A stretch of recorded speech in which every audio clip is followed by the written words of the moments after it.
इस चैनल पर आपको नई नई और दिलचस्प कहानियां मिलती हैं। अगर आप पहली बार इस चैनल पर आए हैं तो चैनल को सब्सक्राइब कर लीजिए और वीडियो अच्छी लगे तो कमेंट और लाइक करना बिल्कुल मत भूलिएगा। पहाड़ों के बीच एक बहुत ही तंग रास्ता था। काले बादल और घटाओं ने दिन को रात बना दिया था। बादल गरज रहे थे, बिजलियां कौंध रही थी, मूसलाधार बारिश हो रही थी। इसी बीच 3 आदमी पहाड़ी ढलानों से उतरते हुए घाटी की तरफ जा रहे थे। ये बारिश और बिजलियों की कड़क से वह डर कर कभी आसमान की ओर देखते और कभी पानी के उस सैलाब की तरफ जो पहाड़ों से बहता हुआ उनकी तरफ आ रहा था। 2 आदमी तो डूबने के खतरे से बचने के लिए दौड़ते जा रहे थे और तीसरा कुछ सोचता हुआ तेज तेज कदमों से चला आ रहा था। उनमें से एक आदमी जिसका नाम समर था, उसने दूसरे से कहा, पुरुषोत्तम पीछे मुड़कर क्या देखते हो, जल्दी जल्दी चलो। पुरुषोत्तम ने कहा, हमारा तीसरा साथी पीछे रह गया है, वो क्या कर रहा है, छोड़ो उसे और अपनी जान की फिक्र करो। भाई समर, ये ठीक बात नहीं है कि हम अपने तीसरे साथी को पीछे छोड़ दें। तभी पीछे वाला साथी जिसका नाम संतोष था, उसने आवाज लगाई, अरे समर जरा रुको तो। अरे भाई तुम इतने धीरे चल रहे हो, जल्दी भागो और हमारे साथ मिल जाओ, मैं भी आता हूँ। और फिर वो बेचारा तेजी से दौड़ता हुआ अपने बाकी दोनों साथियों के साथ मिल गया। समर ने कहा, साथियों मेरा ख्याल है कि हम यहाँ पर रुक जाएं और बारिश के थमने का इंतजार करें। ये भी तुमने क्या खूब राय दी, ऊपर से पानी का सैलाब आए और हमें अपने साथ बहाकर ले जाए। लगता है तुम हमें मरवाना चाहते हो। संतोष ने कहा, भाई इस पानी के सैलाब से बचने का हमें कोई उपाय सोचना होगा, तो फिर तुम ही बताओ हम किस तरह से इससे बच सकते हैं। मुझे लगता है कि हमें पहाड़ के अंदर किसी गुफा में शरण ले लेनी चाहिए। क्या तुम्हें सुनाई नहीं दे रहा पानी का सैलाब किस तरह से हमारी तरफ आ रहा है। समर ने कहा, तो जल्दी चलो, हम इस गुफा में घुस जाते हैं। संतोष बोला, और ये जो इतनी बड़ी चट्टान पास ही लुढ़क रही है, इससे क्या होगा। संतोष ने कहा, तुम्हें डर नहीं लगता अगर ये चट्टान गिर गई तो इस गुफा का मुंह बंद हो जाएगा और हम लोग जिंदा ही इस गुफा में दफन हो जाएंगे। समर ने कहा, सदियों से ये चट्टान यहीं पर खड़ी है, क्या इसे आज ही गिरना होगा। इस बात का भी क्या भरोसा कि आज ये चट्टान ना गिरे। समर मजाक करते हुए कहने लगा, अगर गुफा का मुंह बंद हो गया तो हम मर ही तो जाएंगे, इससे ज्यादा क्या होगा। पुरुषोत्तम बोला, ये जान बचाने का वक्त है, झगड़े का नहीं। बहस बंद करो और ईश्वर का नाम लेकर इस गुफा में चलते हैं, जो भी होगा अच्छा ही होगा। और वो तीनों दौड़ते हुए गुफा में दाखिल हो गए। गुफा के मुंह की तरफ से रोशनी आ रही थी, पानी के सैलाब की गड़गड़ाहट बढ़ रही थी। समर ने कहा, चलो अच्छा ही हुआ हम इस गुफा में आ गए, वरना इस खतरनाक सैलाब में डूबकर मर जाते। संतोष ने कहा, अगर ये चट्टान गुफा के मुंह पर गिर पड़ी तो क्या होगा। समर ने मस्करी करते हुए कहा, तो फिर हम तेरी बात को सही मान लेंगे। पुरुषोत्तम ने कहा, अरे भाई तुम फिर से बहस करने लगे, चुप रहो और भगवान से प्रार्थना करो कि हम इस जगह पर बिल्कुल सुरक्षित रहें। अचानक गुफा के मुहाने की तरफ से थरथराने की आवाज सुनाई दी। संतोष ने कहा, हे ईश्वर ये क्या हो रहा है, लगता है चट्टान लुढ़क रही है। और फिर वही हुआ जिसका डर था, चट्टान गुफा के मुहाने पर गिर गई और गुफा का मुंह बंद हो गया। गुफा का मुंह बंद होते ही गुफा में आ रही रोशनी बंद हो गई। संतोष एकदम से चिल्ला पड़ा, हे भगवान ये क्या हुआ, ये अंधेरा क्यों छा गया। अब वो तीनों दोस्त गुफा में बंद हो चुके थे। संतोष ने कहा, मैंने तो पहले ही कहा था कि ये चट्टान लुढ़कती नजर आ रही है। समर ये सब तुम्हारी गलत सलाह के कारण हुआ है, तुमने हम सबको यहाँ पर फंसा दिया। अब तुम ही यहाँ से निकलने की कोई तरकीब बताओ। समर ने कहा, अगर यही हाल रहा तो हम तीनों की मौत निश्चित है, लेकिन इसमें मेरा कोई कसूर नहीं है। संतोष ये सब तुम्हारे कारण हुआ है, तुमने ही ये मनहूस बात की थी कि चट्टान गुफा के मुंह पर गिर सकती है, और देखो ऐसा हो भी गया। संतोष ने कहा, तो क्या मेरे कहने से ऐसा हुआ है। समर बोला, और नहीं तो क्या, ये क्या मेरे कारण हुआ है? पुरुषोत्तम ने कहा, भाई तुम दोनों ये बहस और तकरार बंद करो। मुझे तो लगता है कि तुम दोनों की इस लड़ाई की वजह से ही हम इस मुसीबत में फंस गए हैं। अब तुम दोनों बहस को खत्म करो। तभी संतोष जाकर उस चट्टान को धक्का लगाने लगा और अपने दोनों बाकी साथियों से भी कहने लगा कि तुम दोनों भी मेरे साथ इस चट्टान को धक्का लगाओ, हो सकता है हम इस गुफा का मुंह खोल सकें। समर ने कहा, मजाक क्यों करते हो भाई, हम तीन तो क्या, हम जैसे 100 आदमी मिलकर भी इस चट्टान को धक्का लगाएं तो गुफा का मुंह नहीं खोल सकते। पुरुषोत्तम ने कहा, संतोष, समर, तुम दोनों इधर आओ, कुछ देर ठंडे दिमाग से सोचते हैं, शायद इस मुसीबत का कोई हल मिल जाए। वो तीनों कुछ देर तक चुपचाप वहां पर बैठे रहे। तभी उन्हें एक आवाज सुनाई दी। एक गरजती हुई आवाज ने कहा, ध्यान से सुनो तीनों मनुष्यों, तुम जिस गुफा में फंस गए हो वो मेरा घर है। आवाज सुनकर तीनों दोस्त घबरा गए। तब समर ने कुछ हिम्मत करते हुए कहा, भाई तुम कौन हो, हमें दिखाई क्यों नहीं देते? फिर से एक गरजती हुई आवाज आई, मैं तुम्हें दिखाई नहीं दूंगा, मैं इस गुफा में रहने वाला नेक दिल फरिश्ता हूँ। अब तुम इस गुफा से मेरी मर्जी से ही बाहर जा सकते हो। समर ने एक बार फिर से कहा, तो फिर हमें इस गुफा से बाहर निकलने के लिए क्या करना होगा? फिर से एक गूंजती हुई आवाज आई, तुम इस गुफा से तभी बाहर जा सकते हो अगर तुम तीनों ने अपने अपने जीवन में कोई नेकी का काम या कोई भलाई का काम किया हो। अगर ऐसा कोई किस्सा तुम्हारी जिंदगी में घटा है तो तुम मुझे बताओ, तभी मैं इस गुफा का मुंह तुम्हारे लिए खोल सकता हूँ। परंतु याद रखना, अगर तुमने झूठ बोलने की कोशिश की तो हमेशा के लिए इस गुफा में बंद हो जाओगे। तीनों दोस्त उस आवाज को सुनकर बहुत ही ज्यादा घबरा गए। उनको समझ में नहीं आ रहा था कि अब क्या किया जाए, क्योंकि एक तरफ तो इस गुफा में वो बंद हो चुके थे और दूसरी तरफ एक ऐसी मुसीबत थी जो दिखाई नहीं दे रही थी। उनमें से सबसे पहले पुरुषोत्तम बोला, समर भाई, तुम एक नेक इंसान मालूम पड़ते हो। मुझे लगता है कि तुमने अवश्य ही अपने जीवन में कोई ना कोई भलाई का काम जरूर किया होगा। अच्छा होगा कि सबसे पहले तुम ही अपने जीवन का कोई ऐसा किस्सा सुनाओ जिसमें तुमने नेकी का काम किया हो। भाई, ये तो भगवान ही जानता है कि कौन नेक है। मैं तो एक बहुत ही गुनहगार किस्म का आदमी हूँ। मेरे पास तो सिवाय इस बात के कोई भी नेक काम नहीं है कि मैं अपने बूढ़े माता पिता के साथ बहुत ही अच्छा व्यवहार करता था। बूढ़े माँ बाप से अच्छा बर्ताव करने से बड़ा नेक काम कौन सा हो सकता है। मेरी आदत थी कि मैं रोज बकरियां चराता हुआ जंगल में जाता और शाम को घर वापस लौटता था। घर आकर बकरियों का दूध निकाल कर पहले अपने बूढ़े माता पिता को पिलाता, उसके बाद अपनी पत्नी और बच्चों को देता। एक दिन की बात है, मैं बकरियां चराते चराते बहुत ही दूर निकल गया और जब रात को मैं वापस अपने घर आया तो मुझे मेरी पत्नी भूख से निढाल मिली। मैं दूध का प्याला हाथों में थामे हुए खड़ा था। सामने मेरी पत्नी जो पूछने लगी कि आज आप कहाँ चले गए थे। मैंने कहा, आज बकरियां चराते चराते दूर निकल गया था। मेरे माता पिता कहाँ हैं?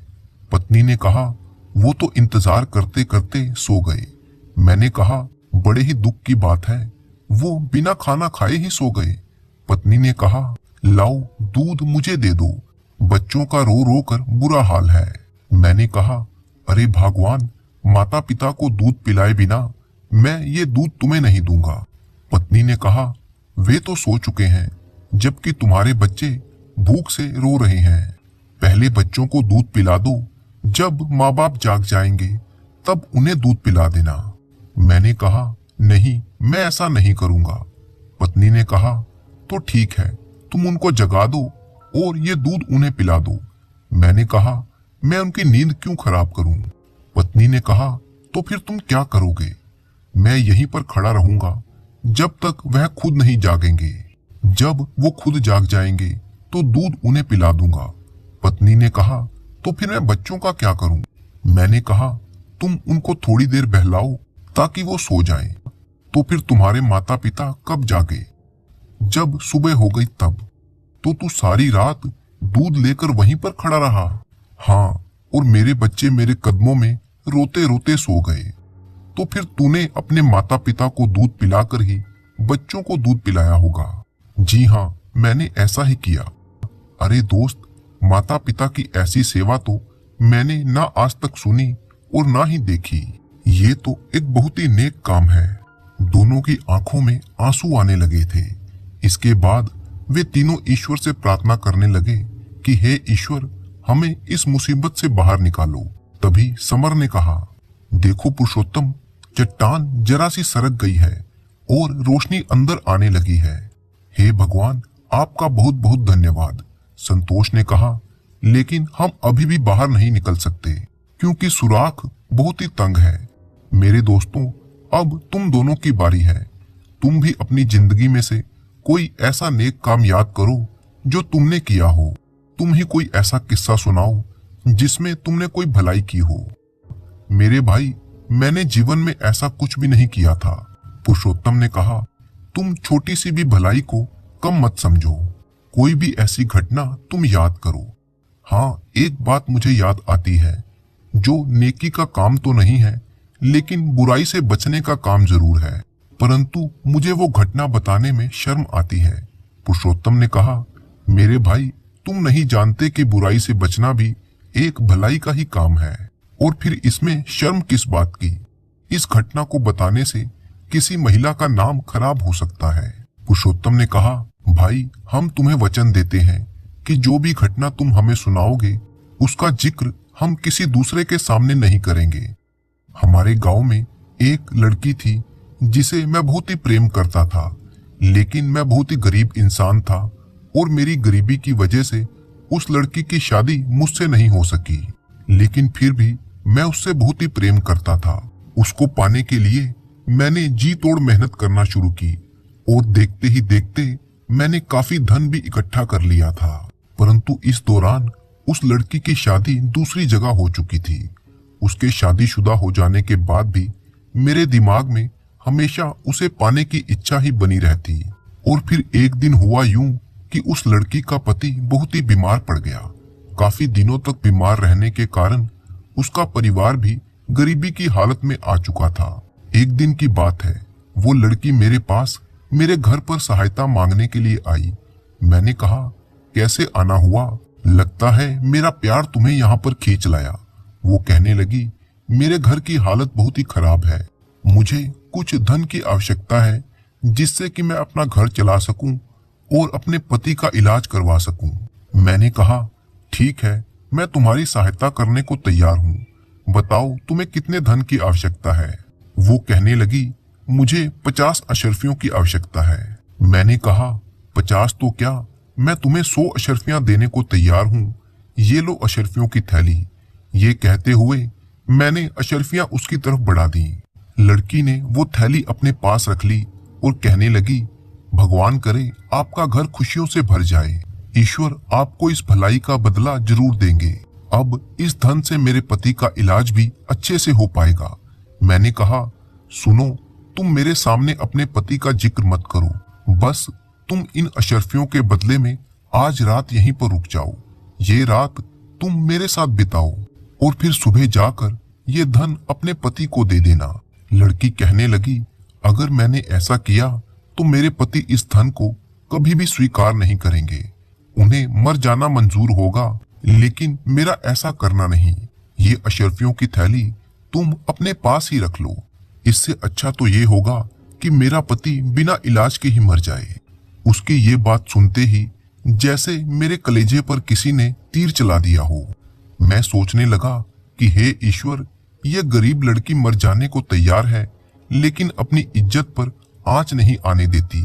मैं इतना निर्दयी और इतना स्वार्थी नहीं हो सकता।